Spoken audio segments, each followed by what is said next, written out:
Hi, இன்னைக்கு தெனாலிராமன் விகட கதைகளில் 3வது ஸ்டோரி பார்க்க போகிறோம். அரச குருவிடம் சவால். இதுதான் அந்த ஹெட்டிங்க. இப்போ புதுசாக ஒரு கேரக்டர் வர்றாங்க. யாருன்னா கிருஷ்ணதேவராயர். இவர் விஜயநகரம் அப்படின்ற ஒரு பிளேஸை ஆட்சி செஞ்சுட்டு இருக்க ராஜா.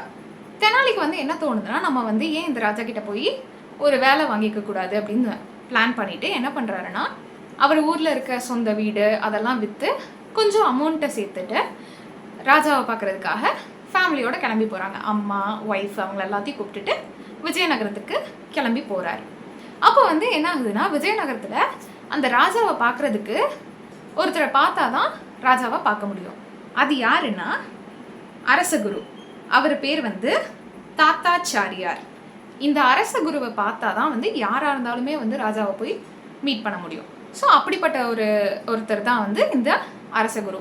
அரசகுருனா யாருன்னா, இந்த அங்கே இருக்க அரசபையில் ஏதாச்சும் ஆலோசனை வேணும் அப்படின்னா இவர் தான் கொடுப்பாரு. ஒரு முக்கியமான ஆள்னா இவர் தான், அரசகுரு தான். ஸோ இவரை பார்த்தா தான் நம்ம போய் ராஜாவையே பார்க்க முடியும். அதனால என்ன பண்ணுறாருன்னா, தெனாலிராமன் இந்த அரசகுரு கிட்ட போய் பேசலாம் அப்படின்னு சொல்லிட்டு போகிறாரு. பட் என்ன ஒரு பிரச்சனைனா, அங்கே அவ்வளோ கூட்டம் இருக்குது. அரசகுருவோட வீட்டுக்கு முன்னாடி அவ்வளோ பெரிய கியூ இருக்குது. அவங்க எல்லாத்தையும் தாண்டி தான் போய் பார்க்குற மாதிரி இருக்கும். ஸோ திடீர்னு தெனாலிராமனுக்கு ஒரு ஐடியா வருது.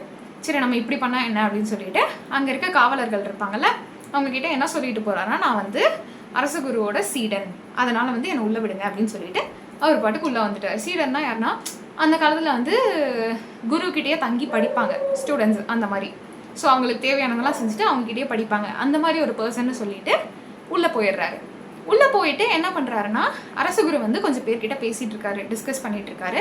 அதை பார்த்தோன்னே இவனுக்கு தெரிஞ்சிருச்சு, அவர் தற்புகழ்ச்சிக்கு கொஞ்சம் மயங்குவார் அப்படின்னு சொல்லிட்டு என்ன யோசிச்சு சொல்கிறாருன்னா, நான் எனக்கு ஒரு வேலை வாங்கி கொடுத்தீங்கன்னா, நான் அரசபையில் ஒரு வேலை வாங்கி கொடுத்தீங்கன்னா நான் உங்களை இன்னமும் அங்கே போய் புகழ்வேன் நல்லா அப்படின்னு சொன்ன உடனே அரசகுருக்கு கொஞ்சம் டவுட் வந்துருச்சு.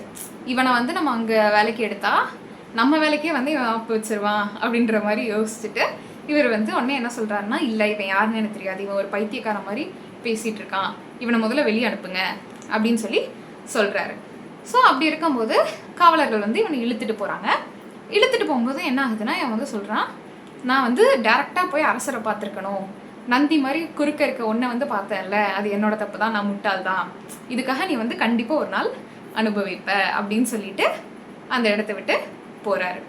ஸோ இது எந்த பொசிஷனுக்காக அவர் போய் கேட்டிருக்காருன்னா, விதூஷகன். விதூஷகன்னா யாருன்னா, அந்த காலத்தில் அரசபையில் கொஞ்சம் டென்ஷனாக ஏதாச்சும் ஆற மாதிரி இருந்துச்சுன்னா ஒரு பர்சன் வச்சுருப்பாங்க, அந்த என்டர்டெயின் பண்ணுறதுக்கு, அவங்கள சிரிக்க வைக்கிறதுக்காக ஒரு பர்சன் இருப்பாங்க. ஸோ அவங்கள தான் என்னன்னு சொல்லுவாங்கன்னா விதூஷகன் அப்படின்னு சொல்லுவாங்க. ஸோ அவர் தான் விகடகவி. அந்த பொசிஷனுக்காக தான் தெனாலிராமன் இவங்களை பார்க்குறக்கே வந்திருப்பார். ஸோ இதுதான் இந்த 3rd ஸ்டோரி. அடுத்த கண்டினியூஷன் அடுத்த 4th ஸ்டோரியில் வரும். ஸோ இந்த ஸ்டோரி உங்களுக்கு பிடிச்சிருந்ததுன்னா சப்ஸ்கிரைப் பண்ணிக்கோங்க. பாய்.